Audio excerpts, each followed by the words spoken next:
Bonjour, je vais corriger l'exercice 3 du TD15. Donc cet exercice, il fait écho à un exercice du TD14 où on étudie déjà les transformations polytropiques. Une transformation polytropique est définie comme ça. Alors dans l'exercice du TD14, c'était alpha, mais on s'en fiche, c'est une constante. Et la valeur de la constante, elle peut être quelconque. Alors il y a quand même un petit bémol, c'est que si la valeur de la constante vaut 1, une partie des calculs que je vais faire ne seront plus valables parce qu'on aura des formes indéterminées. Mais bon, sinon pour toutes les autres valeurs, ça marche. Et donc c'est ce qu'on veut étudier dans cet exercice, c'est la variation d'entropie lorsque on fait varier un petit peu la température. Et on veut montrer que la variation d'entropie est proportionnelle à d de t sur t. Donc pour répondre à cette question, on utilise la première identité thermodynamique. Donc un petit rappel de cours, je pense que c'est pas du luxe, j'écris pas très bien. Ici il y a écrit première identité thermodynamique. Cette équation elle est apparue dans le cours grâce à la définition de la température thermodynamique et de la pression thermodynamique. Donc je vous rappelle les deux définitions. On avait écrit 1 sur température thermodynamique, c'est d2s sur d2u avec constant. Donc ça c'est une première définition. Et la deuxième définition, c'est la pression thermodynamique sur la température thermodynamique. C'est d2s sur d2v. Pardon. C'est d2v le volume à U constant. Et quand on écrit ces deux définitions, on avait montré que c'était des définitions raisonnables. On peut même montrer que en fait, la pression thermodynamique, c'est la pression, comme on la connaît. Et la température thermodynamique, c'est la température. Donc, et c'est là que cette identité elle devient intéressante. On sait qu'on a un gaz parfait, on a aussi le droit d'écrire ceci.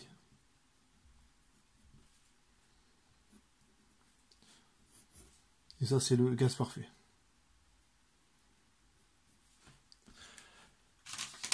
Donc, on peut faire un petit calcul. Donc là, je détaille pas trop, je vous laisse vérifier que c'est ça. Moins P sur T d de V, ouais c'est ça. Et je peux remplacer P sur T par NR sur V parce que on a le droit d'utiliser, on a bien affaire à un gaz parfait. Donc on arrive à une relation qui est dans le cours.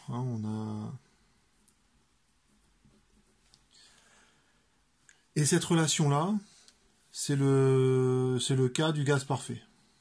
Et je n'ai pas encore utilisé pour obtenir cette relation-là, le fait que PVK égale constante. Donc il faut quand j'arrive là, en fait, il y a plein d'exercices qui pourraient commencer comme ça. C'est pas propre à le calcul que j'ai fait, c'est un cas général pour le gaz parfait. Donc maintenant j'ai utilisé PVK égale constante. Alors ce que je vais faire dans un instant, vous n'allez peut-être pas comprendre au moins au début ce que je vais faire. Donc je pose une fonction de P et de V de cette forme-là. Comme PVK égale constante, si je prends le log, ça fait toujours une constante. Donc cette fonction est une constante. Sa différentielle vaut donc 0. Quand je calcule la variation d'une constante, ça fait toujours 0. Et je peux, ça c'est des choses que j'ai écrites quasiment depuis le début de l'année.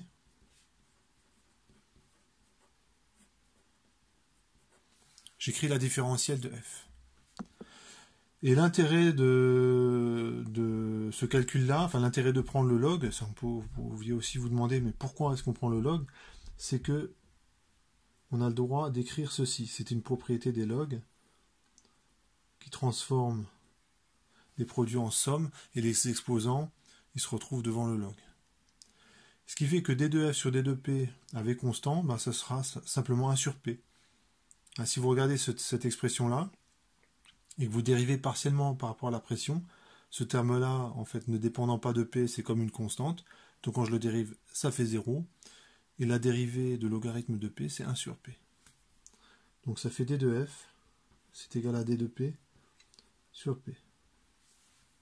Je dérive maintenant par rapport au volume. Comme ici, ce terme ne dépend pas du volume lorsque je le dérive partiellement par rapport au volume, ça fait 0. Quand je dérive ce terme-là, ça fait K sur V. KD de V sur V, et ça fait 0. Donc j'ai une première relation, et qui, donc si je le fais rapidement, hein, PVK égale constante, on arrive à montrer. Donc je l'encadre, mais même si c'est pas le résultat qu'on veut montrer, hein, c'est juste pour mettre l'accent sur ce résultat, on a ceci. On a besoin d'un autre résultat. Je vais l'écrire en bleu. Je vais utiliser le fait que j'ai utilisé la loi des gaz parfaits. Alors pourquoi je suis obligé de faire ça? C'est parce que j'aimerais bien que, à la place du d de v sur v, j'aimerais bien avoir un d de t sur t. Et si j'utilise que cette équation, en fait, je vais juste déplacer le problème. Je remplace d de v sur v en fonction de d de p sur p. Et ben ça va pas, parce que d de p sur p, c'est pas ce que je veux. Moi, ce que je veux, c'est du d de t sur t. Donc je vais utiliser la loi des gaz parfaits, et je pose G de la pression, du volume, de la température, c'est logarithme de PV sur T. Et c'est logarithme de NR, d'après la loi des gaz parfaits, hein, PV égale NRT. Hein. Donc PV sur T, ça vaut NR, et ça vaut une constante. Et ça vaut logarithme de P, plus logarithme de V, moins logarithme de T, et c'est égal à une constante. J'écris la différentielle de G, ça fait 0. Ça vaut d de G sur d de P à TV constant d de P, plus d rond G sur d rond T à P et V constant d rond T, plus d rond G sur d rond V à P et T constant d de V. Voilà, donc ça aussi, c'est l'écriture de la différentielle. Et chacune des dérivées est très facile à calculer. Quand je dérive G par rapport à la pression, ces deux termes ne dépendant pas de la pression, ça fait des dérivées, une contribution nulle, ça fait 1 sur P. Donc ça fait 1 sur P, plutôt D de P sur P. Lorsque je dérive G par rapport à T, donc je dérive ce truc-là par rapport à T, ça fait moins D de T sur T. Je vais effacer le plus. Et quand je dérive G par rapport à V, ça fait 1 sur V. Et donc j'ai ce résultat-là. Et cette fois-ci, j'ai suffisamment pour me débarrasser du d de v sur v et de l'exprimer en fonction de t. Comment je vais faire? Eh bien, je vais je vais isoler ce d de p sur p, le mettre là-dedans, et j'aurai d de v sur v en fonction des d de t sur t. Et donc je pourrais faire mon calcul. Donc si je reprends les trois équations qui vont m'être utiles, donc la première c'est celle-là.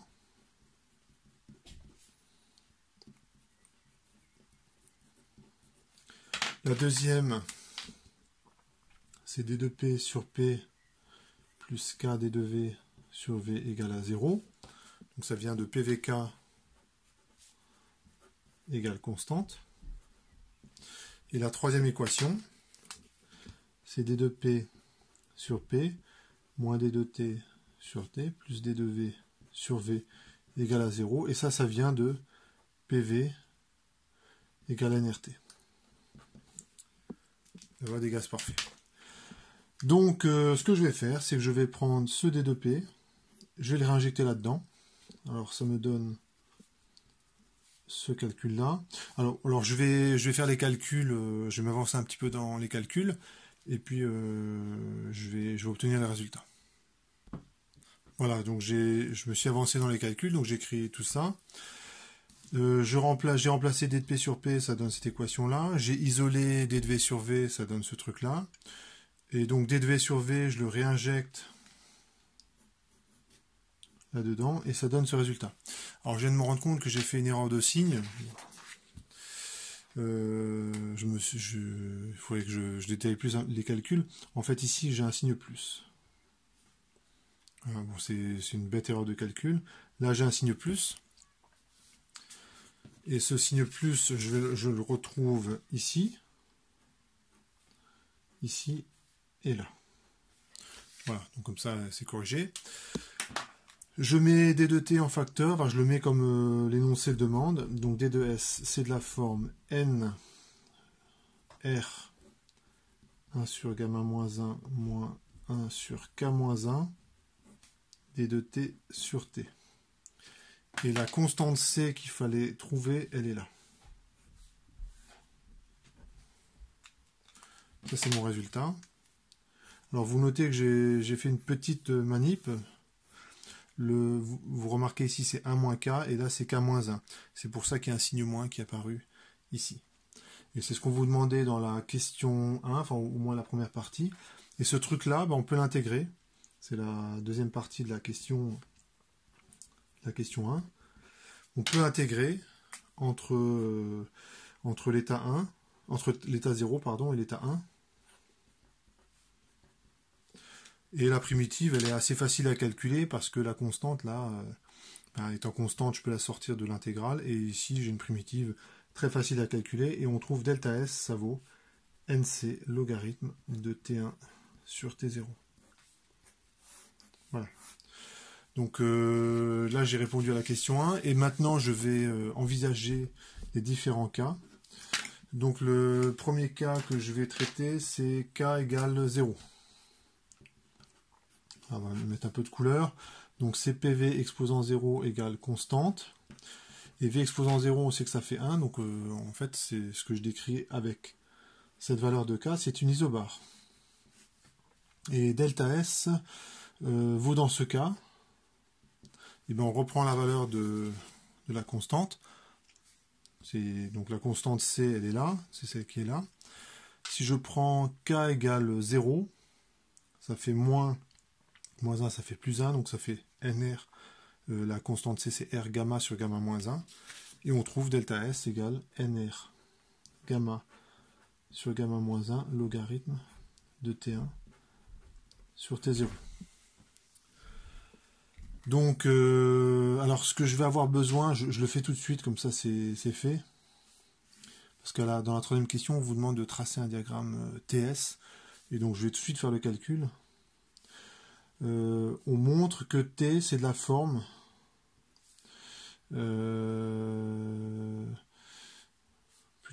T c'est de la forme T0. En fait je remplace T1 par T exponentielle.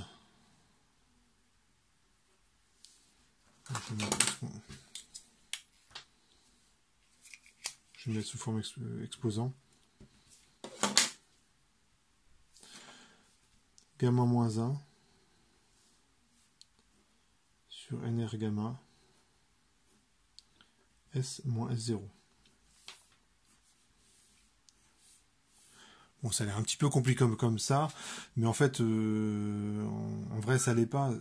Ce que ça veut dire, c'est que la température varie exponentiellement avec l'entropie. Le S0, on s'en fiche. Ça, c'est un coefficient, bon, il vaut ce qu'il vaut. En gros, la température varie exponentiellement avec l'entropie. Donc sur un diagramme TS, ça fera un truc comme une exponentielle.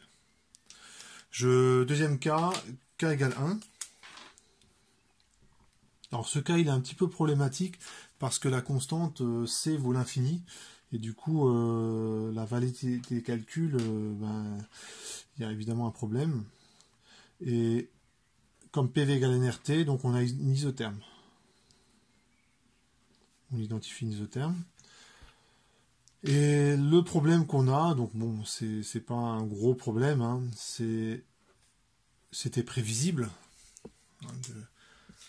C'est pourquoi parce que, regardez la constante, lorsque k égale 1, ce terme-là, il tend vers l'infini.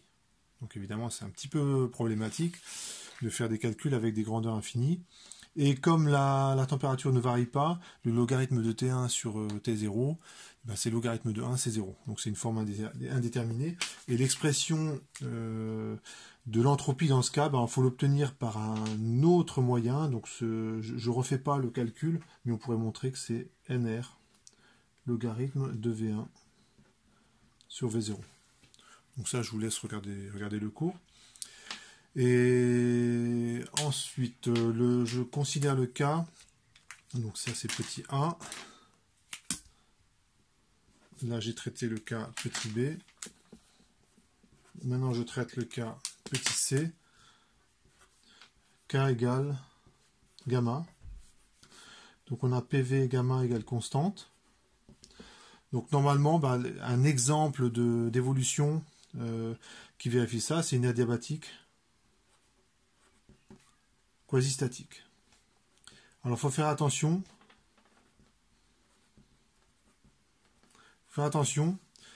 Parce qu'on pourrait très bien imaginer une évolution qui vérifie ça, mais qui n'est pas adiabatique quasi-statique.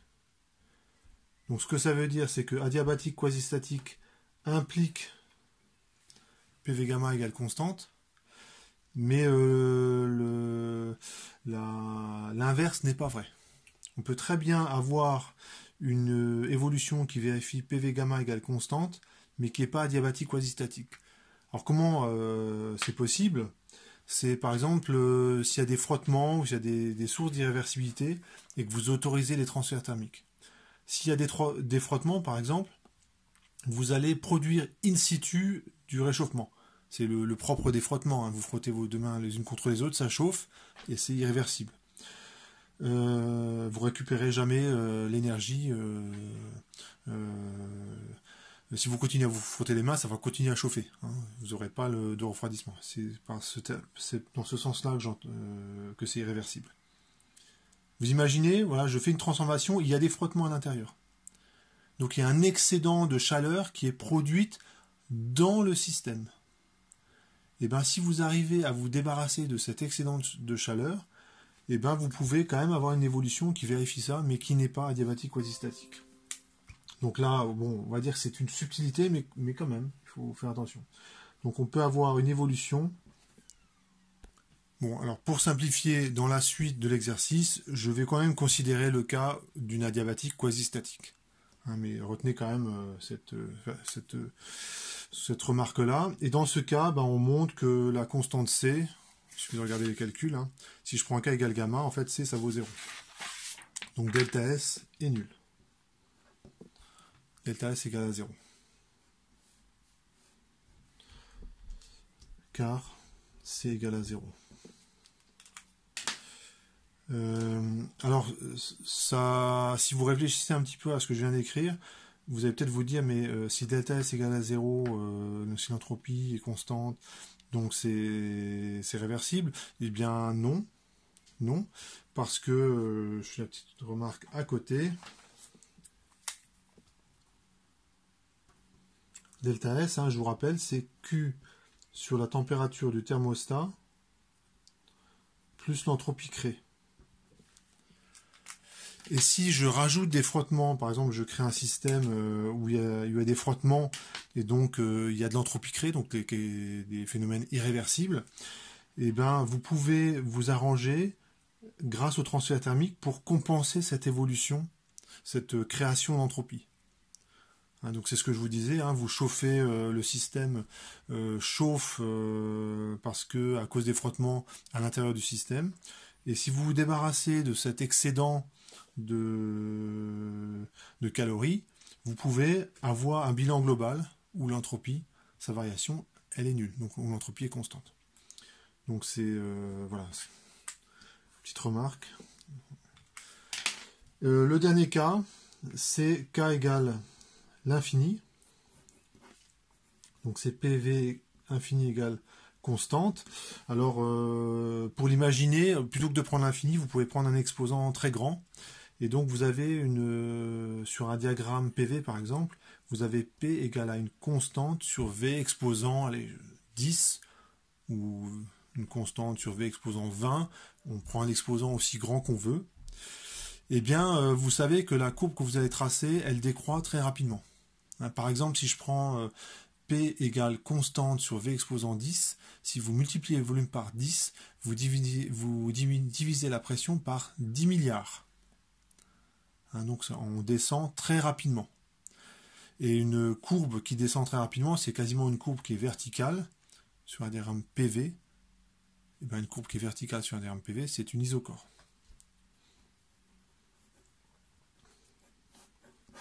Et dans ce cas, on a delta S qui vaut NR, donc on reprend la valeur ici, hein. Quand k vaut l'infini, ce terme-là, il est nul. Donc ça fait nr sur gamma moins 1 logarithme de t1 sur t0. Et je fais tout de suite un petit calcul qui va me servir dans la question suivante.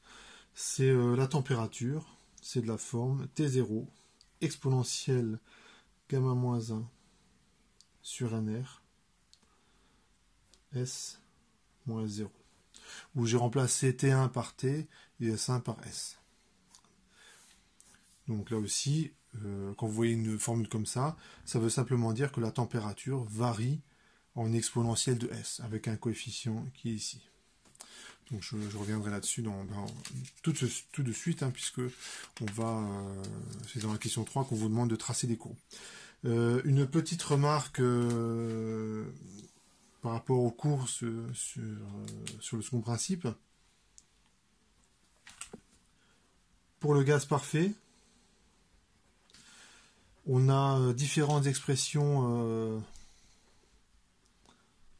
de l'entropie. Donc ça c'est du cours. Donc c'est juste un rappel. Ces formules-là, elles ne sont pas à connaître, elles vous seront rappelées à chaque fois. Mais en fait, ce que vous avez là, c'est juste des cas particuliers du cas général que je vais écrire juste ici. Donc vous avez nr sur gamma moins 1 logarithme de pv gamma plus une constante. On a aussi cette expression nr sur gamma moins 1 logarithme de tv gamma moins 1 plus une autre constante. Ou bien on a enfin cette expression nr sur gamma moins 1 logarithme de t gamma p1 moins gamma plus une troisième constante. Et en fait, si vous regardez, ça c'est le cas général, et en fait dans le cas d'une isocore ou d'une isobar, on va retrouver à partir de là ces formules-là. Donc tout ça c'est bien cohérent. Dans la troisième question, on vous demande de tracer le diagramme PV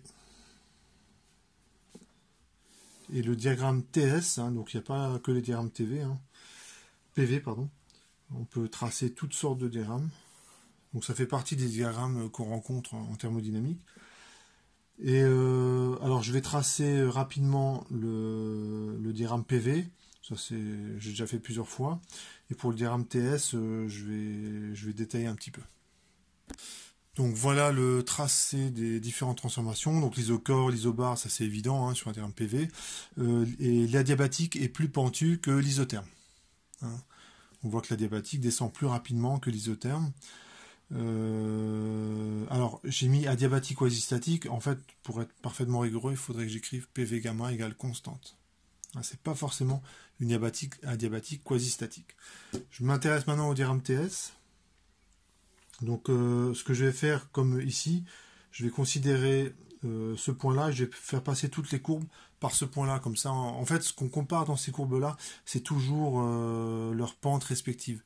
Hein, on sait qu'une adiabatique, c'est toujours plus pentu qu'une isotherme. Et donc c'est pour ça que c'est bien de tracer toutes les courbes qui passent par le même point. Donc il y a des courbes qui sont très faciles à tracer, c'est l'isotherme. Donc l'isotherme, ça va donner ceci. Sur un diagramme TS, il n'y a pas 36 façons de tracer une isotherme.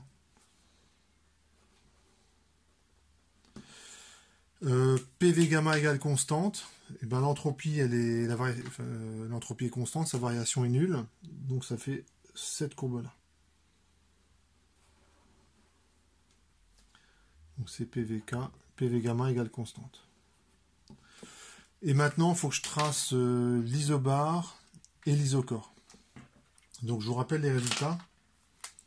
Donc T varie en exponentielle de gamma moins 1 sur nr gamma S pour une isocore, pour une isobar, pardon. Et pour une isocore,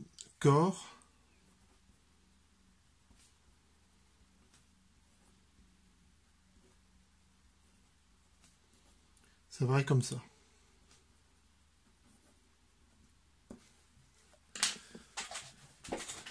c'est là quasiment la même expression. La seule différence, c'est que ici il y a un 1 sur gamma en plus.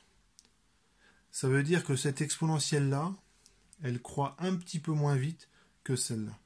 Pourquoi? Puisque gamma est plus grand que 1. Donc ce coefficient qui est là, il est plus grand que le coefficient qui est là. Non, excusez-moi, c'est l'inverse. Il est plus grand. Donc cette exponentielle, elle croît plus rapidement que celle-là lorsque l'entropie augmente. Hein, et effectivement, exponentielle de 2x, ça croît plus rapidement que l'exponentielle de x. Donc cette courbe-là, la courbe rouge, on va dire qu'elle est comme ça. Et la courbe pour l'isochore, elle est plutôt comme ça.